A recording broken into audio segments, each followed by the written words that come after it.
Yeah, the Enneagram is a personality assessment test. So they say that you have nine different personality types in our human psyche. It's been channeled. The origins are super vague. And the way that I hold it is that the Enneagram is who we are not. It's our conditioning. It's the ways, how I see it is the ways that we look for love, attention, and approval in the world when we don't know that we are that. And it's a beautiful map of the psyche, of the human consciousness. So there's 9 types. I'll go through them briefly, and then people can self-identify. I won't go deep because you could go into the Enneagram like the astrology, where it just is like this unending thing. But I found it so helpful for me to understand about my personality. And I find when I teach my coaches how to use it, and I find that they can shave off about 3 one-to-one sessions, knowing somebody's core fear and core desire to be able to ask questions and go to the heart of whatever's coming up. And I always go deep. So the way that I'm most interested is going to the heart of like whatever it is. And then as you resolve it at the root, it'll show up in your relationships, in your business, and all the other areas of your life. So the 1 is the perfectionist, trying to find perfection externally rather than awakening to the okay, I can see that. I can feel that. Like, I think 1 and 8. Okay. 1, 8, and 3. I think we're like all pretty high up there. Great. I always love knowing because it feels like a fun flavor of somebody. And there's healthy and unhealthy. There's always a spectrum, right? So there's going to be shadows and gifts in all of it. And we look at what's our core desires and core fears. So the 1 is the perfectionist, and there's a right and a wrong way. And if you're ever parenting a 1 as a perfectionist child, you're not going to say this is right or this is good, because then they think they have to be the good boy or good girl and not identifying with it. So but the 1s love excellence. They love really doing their best and finding order in things. So I won't go into all of them because there's so many, but the 1 is the perfectionist. The 2 is the helper. Oftentimes they know the needs of somebody else before they even know their own needs. And they're great with people. They have huge hearts. The 3 is the achiever. Unconsciously, they can look for their worth through what they achieve and what they do. And so that's why worth work has been pretty huge as well. And yet 3s can get a lot of stuff done. So if you want it done very quickly, give it to a 3. A 4 is the individualist. These are kind of the creative deep divers. Like they're not afraid to go to the depth of their being. Like they want to bring beauty out into the world.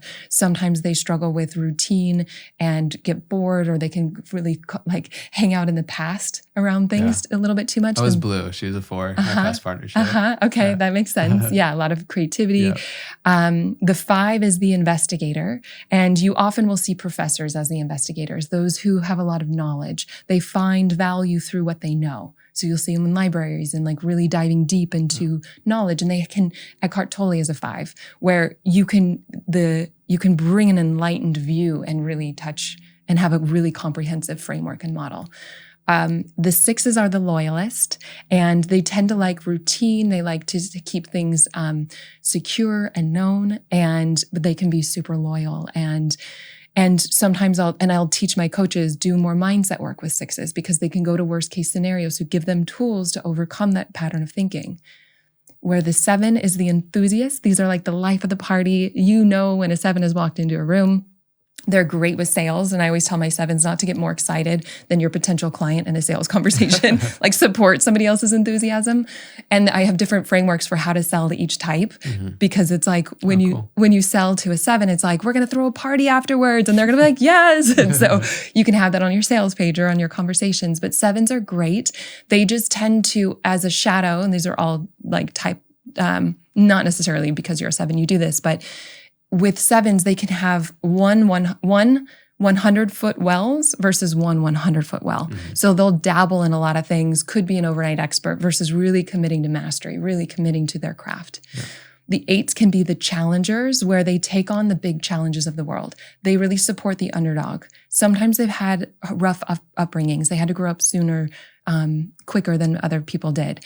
And with an 8, they like it direct. They don't want any fluff. They just want to know how it is. And sometimes because they like that, they can give feedback very direct, and not everyone can handle a direct comment. And so they need to learn sometimes how to articulate what's true in their heart. But I find that they're like M&Ms, like hard shell and like juicy, gooey, like super soft internal. And then the 9 is the last one. That's the peacemaker. And the peacemaker tends to really love the just the piece of their being. And part of the work for 9 is to get more in the fire, get more into the world and have a commitment and really show up. Sometimes 9s can have issues with identifying their anger, and they can also be very easygoing, which is a gift, but not always kind of know what their desire is or speak their voice and can feel invisible. Mm.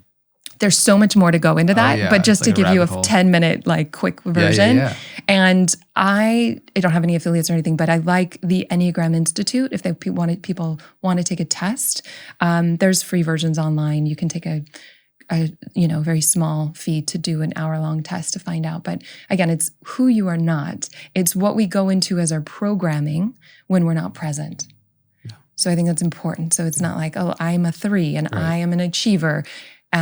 So that we just understand, okay, this is how I am looking for, and again, my frame is how we're looking for love and attention in the world, how we're looking for